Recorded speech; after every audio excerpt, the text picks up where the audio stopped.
So you believe after 10 years of this, of him being on the public stage, that if there was something to know, we wouldn't know it? What's happening, everybody? Welcome to yesterday's news channel where we watch CNN so you don't have to. Last night on Newsnight with Abby Phillips, Scott Jennings jumped into one of the biggest stories in the country right now. Congress voting overwhelmingly to release the Epstein files.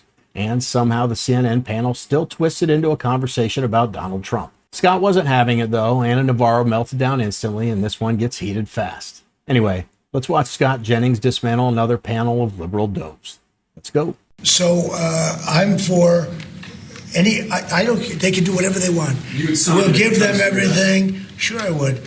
Let the Senate look at it. Let anybody look at it. But don't talk about it too much because, honestly, I don't want to take it away from us. It's really a Democrat problem. The Democrats were Epstein's friends, all of them. And it's a hoax. The whole thing is a hoax. And I don't want to take it away from really the greatness of what the Republican Party has accomplished over the last period of time. A bunch of rich men who felt entitled to do whatever the hell they wanted and thought they could get away with it. And they almost did. But for the Me Too movement in 2017, and but for the Miami Herald expose by Julie K. Brown, the truth is, shamefully, that Jeffrey Epstein was well on his way to being accepted and rehabbed and be back in respectable society. That makes a really important point. You know, why is it that Trump, if he says whatever, I mean, does he have something to hide? I don't know. No one knows. But putting that all aside, why can't he see this for what it is, which is a very real thing, not a hoax, with real victims, and with a lot of people potentially involved in something, none of whom have been held accountable? Well, the hoax is Democrats and others who have gone on television and either implied or worse that he had something to do with it. There's not a shred of evidence that he had anything to do with it, but that's what they want people to believe. That's the narrative that they are trying to get out there. That's the hoax. He's never said what happened to them is a hoax. In fact, there seems to be some shards of evidence in here that Trump may have been one of the people that turned in Jeffrey Epstein, which is why Epstein, according to some of the documents, apparently hated Donald Trump. And so the hoax is not that it happened. The hoax is what people are trying to imply or worse You're about. citing the document. So we just watched Ana Navarro manage to botch the easiest bipartisan statement imaginable. She tried to say rich men were doing horrible things to underage girls and getting away with it, which is obvious, universal, everyone agrees on that. But then she just couldn't help herself. She has to wedge in, none of this would have happened without the Me Too movement. No, the Me Too movement didn't play even a particle-sized role in taking down Epstein. Believe all women might have been a catchy slogan, but it's the opposite of rational thought. And it had absolutely nothing to do with the investigative work that exposed Epstein's network. So silly. But here's what really matters. Trump told Congress to release the Epstein files. Congress acted. And somehow, the entire theme of this CNN panel is what is Trump hiding? I have to admit that I misinterpreted something. I've criticized Trump before for calling this whole thing a Democrat hoax, because to me,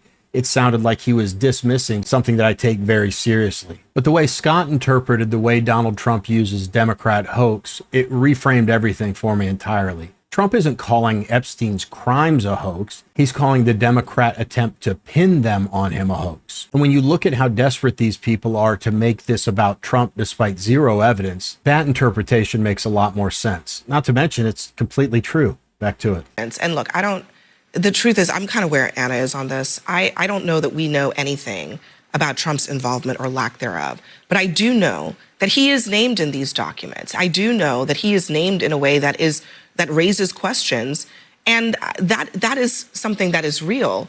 Does it mean that he actually did something wrong? That we don't know. But if Trump has nothing to hide, and he's totally entitled to say that, to believe that, he should be clamoring for these documents, for the full context to be released, but he's not doing that. So you believe after 10 years of this, of him being on the public stage, that if there was something to know, we wouldn't know it by now? Look, the issue is... I mean, you could make that argument about every single person who's implicated in these documents. Okay.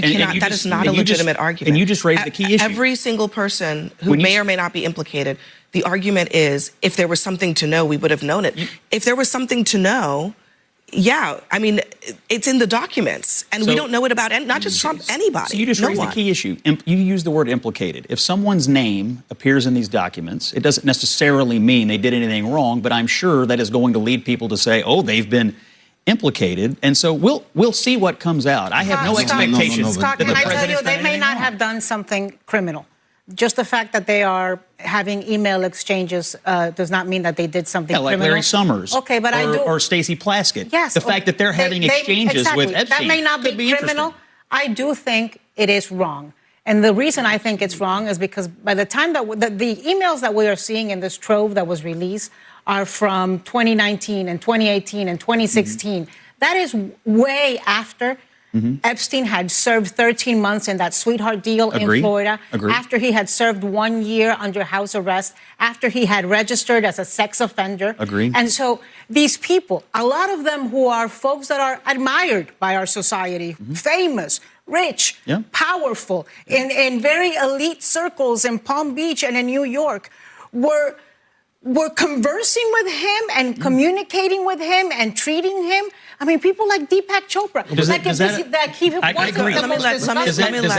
being. Does your concern apply to Stacey Plaskett? Absolutely. It applies. Did you just hear me? Across the board. Did you just hear me say? You think she should resign? Should she resign? There you go again, trying to make this into a Democrat. I think it's very. She was being programmed by him it's after very the moment you said we all knew. It's very hypocritical for you to call out the names of only the Democrats, but not apply the very same logic to everyone. What Republican was he programming? Listen, hold on. You're basically saying if you're named in these documents, I guess you're saying that they should be condemned. Anna is basically saying, let it all out. But you're the only one who's making a carve out for one person, and that's Donald Trump. There's no evidence that he had any contact with Epstein after he excommunicated him, but we do have evidence that he was programming Democrat members of Congress. Why isn't that a big deal to you guys? I guess the point is we just don't know. We do know that. We absolutely know he was programming Plaskett. I'm not talking about that. I'm talking about what we don't know about the Trump bit of it. That's all I'm saying. So in that last clip, Abby said something we all already know. We don't know whether Trump was involved or not. Great. Finally, something we agree on. So why bring his name up every 5 seconds? The panel's message there towards the end was, don't single anyone out. We don't know anything yet. And then, even by their own admission, they have zero evidence Trump was involved. In fact, the evidence points in the opposite direction. Not to mention, he's the one who called for the Epstein files to be released. Yet they keep framing this story like he's hiding something. And you saw how defensive they got when Scott dared to bring up Stacey Plaskett, someone there's actual evidence about. Suddenly they panic. Why are you calling her out? Why carve out Trump? Carve out Trump? He's the only person you're talking about. And we're talking about two very different cases. Trump has accusations based on nothing. Plaskett? Epstein donated to her. She sought his support. And he was freaking texting her in real time, literally coaching her questions during the Michael Cohen hearing. That's a documented fact. But here's the bigger point. Conservatives have been demanding Epstein transparency for years. Democrats and CNN did not care about this case until they found a political angle.